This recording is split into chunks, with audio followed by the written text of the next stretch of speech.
राष्ट्रीय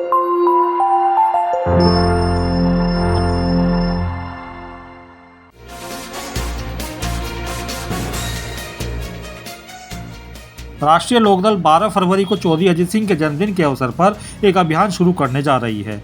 एक सप्ताह के इस अभियान में पार्टी के नेता और कार्यकर्ता प्रदेश सरकार की खामियों को गांव-गांव जाकर जनता को बताएंगे। रालोद के राष्ट्रीय महासचिव त्रिलोक त्यागी ने कहा कि अभियान के दौरान पार्टी की नीतियों के बारे में भी लोगों को बताया जाएगा। उन्होंने प्रदेश सरकार पर सवाल उठाते हुए कहा कि सरकार केवल धर्म की राजनीति कर रही है, जनता समझ चुकी है। 2024 में रालोद गठबंधन के साथ चुनाव लड़ेगी और काफ़ी सीटें जीतेगी। रालोद के राष्ट्रीय महासचिव त्रिलोक त्यागी ने कैंट में पार्टी कार्यालय में आयोजित पत्रकार वार्ता में कहा कि भाजपा सरकार के राज में यूपी की शिक्षा बर्बाद हो गई है। शिक्षक स्कूल नहीं जाता और बच्चे इस क्लास में बैठकर आ जाते हैं। उन्होंने कहा कि योगी सरकार के 2017 के घोषणा पत्र के काम भी पूरे नहीं हुए हैं और अब प्रदेश सरकार 2022 के घोषणा पत्र के विपरीत काम कर रही है।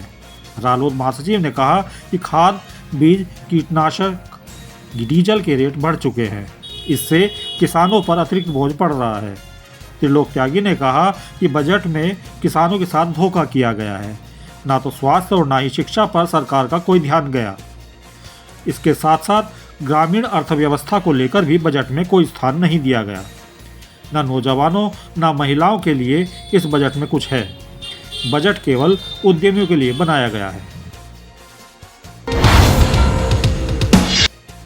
रूस और यूक्रेन के बीच युद्ध को 1 साल होने को आया, लेकिन युद्ध थमने का नाम नहीं ले रहा, बल्कि जारी युद्ध के चलते दुनिया एक बार फिर दो शक्तियों के बीच बंटती हुई दिखाई दे रही है। ऐसे में कई बार तीसरे विश्व युद्ध के हालात भी बनते नजर आ रहे हैं।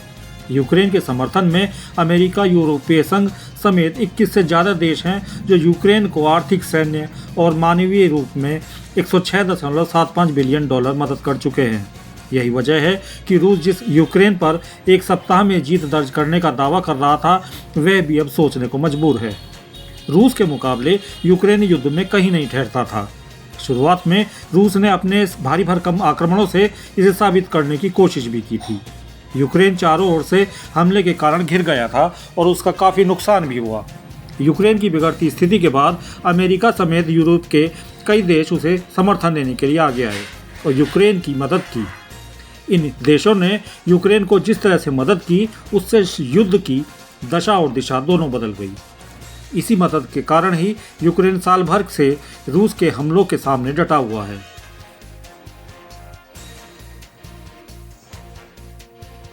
जहां तक यूक्रेन को आर्थिक, सैन्य और अन्य मानवीय मदद की बात है, तो अब तक अमेरिका, यूरोपीय संघ, UK, Germany, Canada, Poland, France, Norway समेत 21 देश यूक्रेन को 106.75 बिलियन डॉलर की मदद कर चुके हैं। ये मदद अभी भी जारी है। 106.75 बिलियन डॉलर में से 53.56 बिलियन डॉलर की आर्थिक, 37.06 बिलियन डॉलर सैन्य और 16.14 बिलियन डॉलर अन्य मानवीय मदद यूक्रेन को दी गई है। इसमें अमेरिका ने सबसे ज़्यादा 47.99 बिलियन डॉलर की मदद की है। 15.11 बिलियन डॉलर आर्थिक, 22.94 बिलियन डॉलर की सैन्य मदद के साथ साथ 9.94 बिलियन डॉलर की अन्य मानवीय मदद की है। यूरोपीय यूनियन ने 30 बिलियन डॉलर, ब्रिटेन ने 7.10 बिलियन और जर्मनी ने 5.75 बिलियन डॉलर की मदद की है। इनके अलावा Canada, Poland, France, Norway, Netherland, Sweden, Italy, Denmark, Japan, चेक रिपब्लिक, ऑस्ट्रिया, स्पेन, इस्टोनिया, पुर्तगाल, ऑस्ट्रेलिया, लातविया और फिनलैंड देशों ने यूक्रेन को आर्थिक, सैन्य व अन्य मानवीय मदद की है। इसके साथ इन देशों ने यूक्रेन देश छोड़ने वाले नागरिकों को अपने यहाँ पनाह भी दी है। जिस तरह से इन देशों ने यूक्रेन की मदद की है, यूक्रेन रूस को करारा जवाब दे रहा है। उससे युद्ध के और ज़्यादा लंबे खिंचने के आसार हैं। युद्ध की ये है वजह। 1 साल पहले रूस और पश्चिमी देशों के बीच तनाव की स्थिति बनी हुई थी। विषय था यूक्रेन और कारण था नाटो।